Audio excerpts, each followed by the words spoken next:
Donc, généralement, le patrimoine biologique peut se répartir en deux grandes catégories. Ce qu'on appelle le patrimoine exceptionnel, la biodiversité exceptionnelle, avec toutes les espèces rares, les biotopes, les milieux à forte valeur patrimoniale, ceux qui sont d'ailleurs protégés par des directives européennes ou par le patrimoine wallon en principe. Et une partie de la biodiversité beaucoup plus courante, beaucoup plus ordinaire, mais qui joue et qui assure des rôles fonctionnels tout à fait importants pour assurer des services qu'on appelle maintenant services écosystémiques, des services de production, de régulation, des services culturels qui sont bénéfiques à l'ensemble de la société.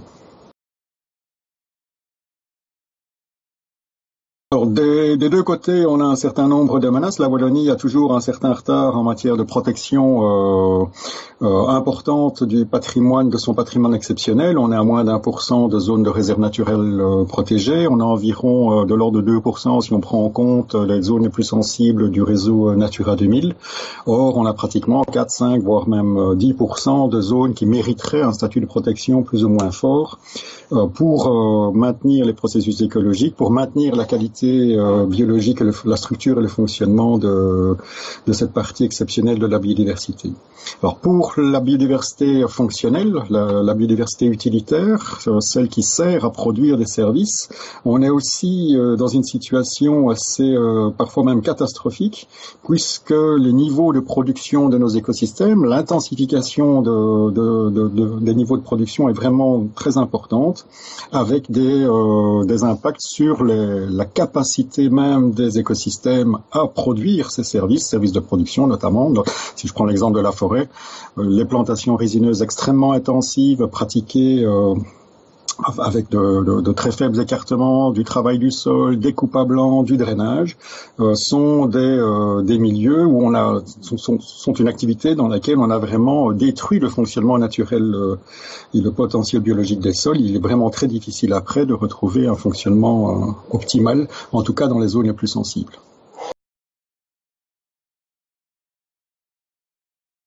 Alors on est toujours un peu dans une situation un peu paradoxale avec le développement touristique. On peut en effet imaginer que d'un côté la pression touristique pourrait avoir un impact négatif sur les deux aspects de la biodiversité, en tout cas la biodiversité exceptionnelle.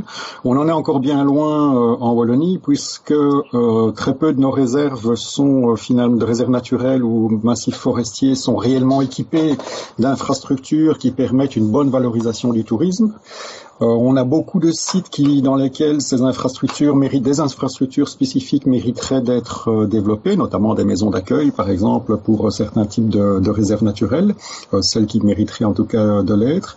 Et on peut tout à fait imaginer qu'à l'échelle du territoire wallon, en tout cas, si on arrive à garder une certaine diffusion, répartition relativement large du tourisme pour éviter des concentrations relativement importantes comme on peut l'avoir certains week-ends dans les Hauts-de-Fagne par exemple, on tendrait à avoir un impact extrêmement limité sur la biodiversité, surtout si à l'échelle des massifs, on veille à bien structurer l'offre d'infrastructures et à bien organiser la circulation des touristes pour éviter les endroits les plus sensibles, mais valoriser ceux qui peuvent l'être sans aucun problème pour la biodiversité, en maintenant notamment la quiétude pour le gibier, mais aussi pour toute la faune exceptionnelle de Wallonie. Alors là, il y a un véritable enjeu. C'est dans ce cadre-là qu'on travaille au sein d'un projet Interreg avec des régions voisines pour développer un tourisme à haute valeur ajoutée, un tourisme qu'on appelle écotourisme d'ailleurs.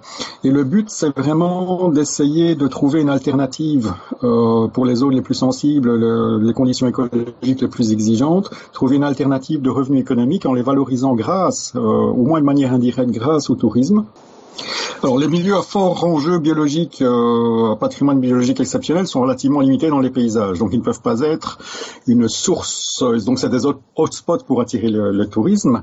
Mais quand l'écotouriste utilise l'espace, il a besoin aussi d'un environnement relativement intéressant globalement. Et donc là, il y a un véritable enjeu à développer des paysages en Ardennes qui soient beaucoup moins intensifs dans la manière dont ils sont exploités. Je pense notamment aux plantations résineuses qui, lorsqu'elles se trouvent sur des fortes pentes, lorsqu'elles se trouvent en fond de vallée, bouchent le paysage, conduisent à des situations extrêmement négatives pour les touristes, notamment lorsqu'on voit des coupes à blanc relativement importantes.